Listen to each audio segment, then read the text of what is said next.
Um, Before I begin this video, I would like to, on behalf of all people at this time going through this trying period, okay, I would like to apologize to all automatic hand sanitizers that are out there just doing their job, not bothering anybody, throughout all public facilities throughout this country of ours, helping in the fight against the coronavirus. Like I said, just doing their job. And, in particular, I like to apologize to the automatic hand sanitizer that was viciously and egregiously and wantonly assaulted by the choke artist James Harden in frustration immediately. His dollar bill motherfucker say immediately after the loss today against OKC. So I apologize to all automatic hand sanitizers. So look, it looked like just 2 games ago that the Rockets were going to sweep through OKC. We on the Rocket. Shout out to CP3 GOAT. I saw your message. Oh, you know what's coming. I watched it. I didn't watch the entire game, but I watched the second half. Okay, I was a little bit busy today. Couldn't watch every single game, but I saw the second half of that game, and look,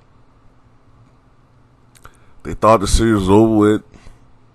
James Harden, see, this is James Harden. He didn't got over all that stuff, man. You know what I'm saying? James Harden is the real deal. And now the Rockets have dropped 2 games in a row, and this is going to be a series. Chris Paul is determined, and what this game shows me is this. The Rockets are incapable of adjusting. I mean, this game, now the stakes weren't exactly the same, right? But this game reminded me so much of, what was it? Was it game 6? I can't remember exactly what game it was. Game 6 or game 7? Was it game 7 of the 2000? What year was it? 18 Western Conference Finals. That series between the Warriors and the Rockets. Whichever year it was when they won 65 games. Might have been 2000. I can't remember which year it was. It was 17 or 18. I think it was 2018. No, I think it was 17 now. I think about it. 2017. The year the Rockets won 65 games. And, they kept shooting the 3 in that game, right? They kept shooting the 3, even though they were, historically inefficient. I think they missed, something like their last 27 3-point attempts. Kept chucking them, kept shooting them. This is the epitome of a team that is going to live by the 3 and die by the 3. Today, they took 58 3-point attempts. 58 3-point attempts, but missed something like, what was it? 20. What was the ridiculous statistic? They started off hot in the third quarter. I think they made 7 or 8 threes in a row. But then afterward, they proceeded to miss something like, what was it, 17 out of 18 or 19 out of their last 22. I mean, just a ridiculous stat. And OKC was able to stay in the game, not let the game get away from them too much. And then OKC showed what a real team does, led by a proven leader in Chris Paul. And I'm going to say this. I know Chris Paul gets a bad rap, but Chris Paul has to be the most unluckiest player in this generation. Okay? Chris Paul's legacy could be so different if so many different things had gone differently for him. Number one, if that trade, when he was in his prime, well within his prime, if that trade with the Lakers had went the right way, Paul would have gotten at least one championship out of that deal, maybe two. If all of these ill-advised injuries didn't keep happening to Chris Paul, or to key personnel on his teams, Blake Griffin, his whole legacy would be different. I'm not saying that he'd be Magic Johnson with championships, but he probably would have at least one or two championships already. And he would have had deeper playoff runs had injuries not derailed a lot of his runs. Then the 1 year when he was with the Rockets that they probably could have beaten the Warriors, he got injured. And I think, the last two games of that series where yeah, that's right. Now I remember. They were up 3-2 when he got hurt. And he missed the last two games. And the last game is when they, the Rockets just imploded, just shooting the three ball. And shot their way out the game. And even with that, I think the Rockets only lost by single digits or 10 points or something like that. But tonight, what I'm saying, look, it's not that James Harden was horrible. The problem is James Harden in these games, in these important closeout games or these series deciding games, he doesn't imprint himself in these games. Yeah, the stats are okay. I think he had 31 points or something like that. Yeah, the points are there, but he was he was inefficient as he normally is.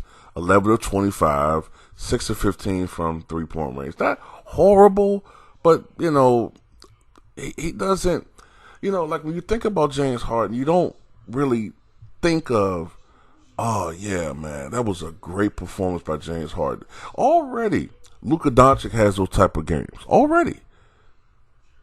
And he hasn't even played a full series yet. Donovan Mitchell's already had games like that. Every great player, LeBron's had performances like that. You could think of them yeah, that's a game that it was signature LeBron James performance in the playoffs. James has had none of these games. Even brick shooting ass Russell Westbrook has had a couple of signature playoff performances, games. James Harden, I can't think of too many great performances from him. He's had some games where he put up some points, but he's always generally outdueled. Or the games that he puts up some points, they lose, his teams. And the Rockets let the game slip away from them today. And I'm going to tell you something. Screw analytics. You saw today with Chris Paul the value of having a mid-range jumper. We saw that last year in the playoffs with Kawhi Leonard. And we saw it today with that masterful performance in the fourth quarter by Chris Paul. Draining that jumper right in James Harden grill. And we were able to see how the Thunder executed down the stretch, and we saw how the Rockets self-destructed. You see what I'm saying? Choked. Choke City. Can't, dropping passes or misguided passes to a guy wide open in the corner, turn the ball over in inopportune times. It's the same thing with this team, man. Yeah, I get it. They don't have Russell Westbrook. But you know what? As much as maligned as Russell Westbrook is all the time, I don't want to hear no excuses sometimes, you know what I'm saying? He gets blamed for every damn thing. So at the end of the day, I don't want to hear nobody, that's a Rocket fan saying, well, we didn't have Russell Westbrook. Well, y'all never appreciate him any goddamn way. Not really. Y'all blame him for every goddamn thing. Every time, he has a bad game, it gets overemphasized. When James Harden shoots 9 for 30, Don't nobody but a couple people, on YouTube, me and Tick and other people, other than us, nobody criticizes him. So fuck it. Damn, YouTube, I did curse, didn't it? Well, that was one. But, at the end of the day, man, the Rockets might still win this thing, but I think Chris Paul and OKC is on a mission, and I got a feeling that Houston's going to lose, man. Houston's going to lose in this first round, and I'm going to laugh and laugh and laugh and laugh and laugh some more. And also want to give a shout out to Chris Paul for that message he gave after the game, talking about the situation that happened in Wisconsin with the guy with the shooting with the police. And, he kept it real right there. And, at the end of the day, man, Chris Paul, look, the way the Thunder are playing, I think they're going to win this series, man. And if Houston loses, in my opinion, they need to do the same thing that Philly did, man. They need to break up their team. Because the system just doesn't really work, man. It's not conducive to winning championships, honestly. So that's all I got to say. James Harden's a choke artist. I have no confidence in him whatsoever. In elimination games, James Harden chokes. Either he's going to have a bad game, or down the stretch, he's going to choke and not show up and impose his will. As you hear a lot of sports psychologists say, impose his will. Well, he never does that. But Chris Paul did today. And, that's why Chris Paul is going to be a first ballot Hall of Famer. And that's why James Harden is going to be a Hall of Famer, but he's not going to be mentioned in the same breath as other great scorers / players like Mike and Kobe and Jerry West. At least Jerry West made it to the big dance 9 times. He only won it one damn time, but at least he made it 9 times. James Harden has only made it once, and he was a sidekick then. And he played like crap then. So, he's never going to be amongst that echelon. All right. So all the James Harden haters, all the James Harden lovers, sorry, but it's the truth. I hope you guys start accepting it. I know I used to irritate you guys at first, but it's the reality. And I know the series isn't over, but I'm just confident. This guy has shown us what he is. Okay? And even if they do somehow get past Dallas, they're not going to go far. They're not going to go far because James Harden is, he's just not the type of guy that you build a championship around. You know what I'm saying? I've watched too much basketball to think otherwise. He's not that type of player. All right. So with that said, that's it.